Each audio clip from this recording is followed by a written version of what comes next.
Hello and welcome to Wisdom Trek. This is Guthrie Chamberlain and I'm your guide to wisdom and creating a living legacy. Thank you for joining us for our 7-day-a-week 7 Minutes of Wisdom podcast. This is day 195 of our trek, and yesterday we started to hike up a Rationalize mountain to determine some of the reasons why we rationalize all sorts of actions and behaviors in our lives. Today we will finish our hike to the summit as we learn to make better and more logical decisions ourselves and to assist others in making better decisions. If you miss any of our Days of the Wisdom Trek episodes, please go to wisdom-trek.com to listen to them and to read our daily journal. We are recording our podcast from our studios at Home 2 in Charlotte, North Carolina. If all goes according to plan, we will spend most of Saturday laying out the groundwork and business plan for our new business segment. Starting in 2016, we will be creating a community of Christian podcasters called the Christian Podcasting Network. We will start out small, but during 2016, our plan is to grow the network to the level where we will be considered the authority and the premier platform for podcasters who are Christ followers. This will include podcasts covering all areas of life and business. Some may be Christian-themed podcasts, while others will cover all areas of life and business from a biblical worldview. The remainder of our hike today will take us to the summit, and we have a lot of ground to cover, so let's get on the trail which we will call Rationalize or Rationalize. Which is it? Part number 2. We covered the first 2 points yesterday, so the third point we want to look at is making rational decisions. Here's an interesting thought. Once you stop living under the illusion of being an entirely rational human being, it actually helps you to make more rational decisions. While you realize emotions are driving your decisions, you can use that to your advantage. You realize that your feelings are an important part of the decision-making process. So how you feel about the decisions that you make this week, this month, and this next year, especially from a moral or ethical standpoint, is much more important than satisfying your ego and self-image today.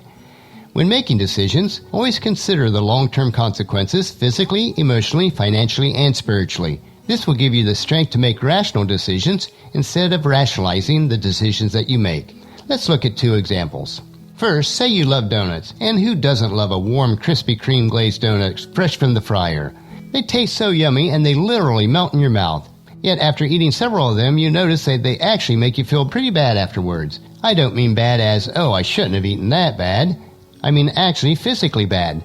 Starting about a half an hour after eating the donuts, you start to feel bloated, lethargic, and slightly irritable. Although the donuts made you feel great while you were eating them, you also rationally realize that they make you feel bad for hours afterwards, not even considering the health implications.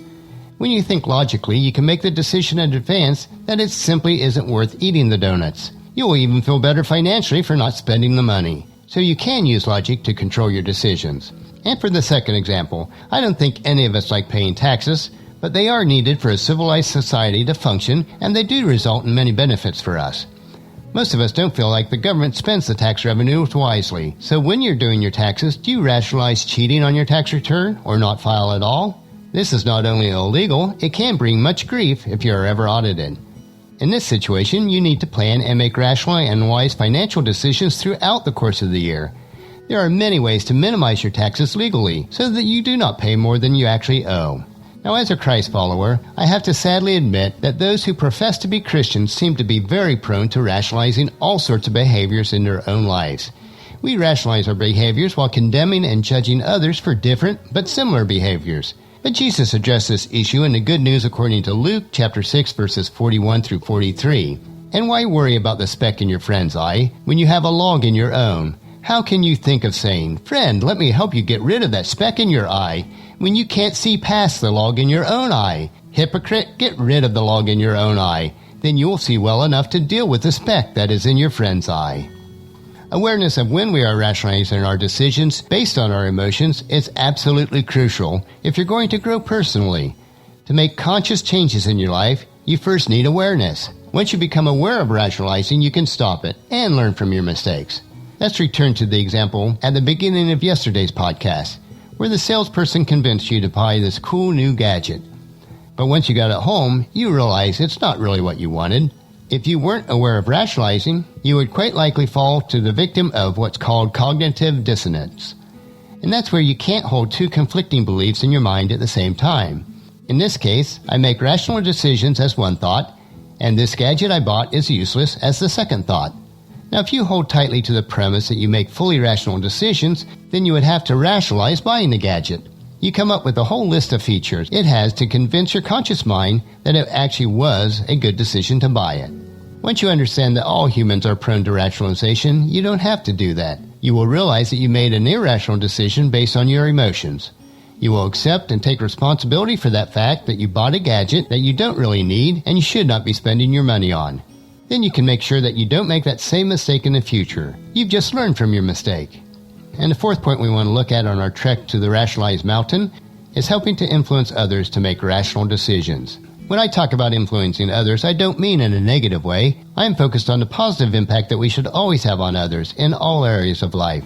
This is part of the legacy that we are living each day. Just as with ourselves, others make decisions based on what they want.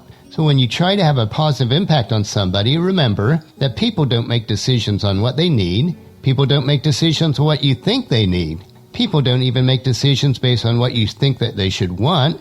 And certainly, people do make decisions based on what they want. Just as with yourself, to impact others, you have to help them to learn that all decisions have consequences. Lovingly help them to understand that when making decisions, they always need to consider the long-term consequences. All decisions do impact us physically, emotionally, financially, and spiritually. Rationalizations of bad or unwise decisions will limit their ability to make wise and rational choices in the future. If you want to help somebody to make a positive change in their lives, remember to meet them where they are, but not in a judgmental way. Helping them to see the wisdom in making rational decisions may be beyond their current worldview or paradigm, so frame it in a way that they can understand. Always remember we are all on this trek of life together. We are all prone to rationalize the decisions that we make. Let's make sure that we remove the log from our own eye so that we can see clearly to help others remove the speck from their eye. On our trek to the summit of Rationalize Mountain, we have learned much about the decisions that we make. Let's apply this learning to each day. One rational decision you can make today is to share Wisdom Trek with your friends and family. Encourage them to join us and then come along with us tomorrow for another day of Wisdom Trek, creating a legacy. And starting tomorrow, we will remain in camp for a week as we resume digging for nuggets of wisdom from the book of Proverbs, and we'll be continuing with chapter 6. That will finish our podcast for today. Remember to listen to your daily dose of wisdom each day at wisdom-trek.com or subscribe at iTunes, Google Play, Stitcher, SoundCloud, or many of the other social media environments. And once again, please share Wisdom Trek with your family and friends through email, Facebook, Twitter, or in person so that they can come along with us each day. The journal for today's trek can be found at wisdom-trek.com. Thank you so much for allowing me to be your guide, your mentor, but most importantly, I do consider you my friend as I serve you through the Wisdom Trek podcast and journal each day. As we take this trek together, let us always live abundantly, love unconditionally, listen intentionally, learn continuously, lend to others generously, lead with integrity, and leave a living legacy each day. This is Guthrie Chamberlain reminding you to keep moving forward, enjoy your journey, and then create a great day every day. See you tomorrow.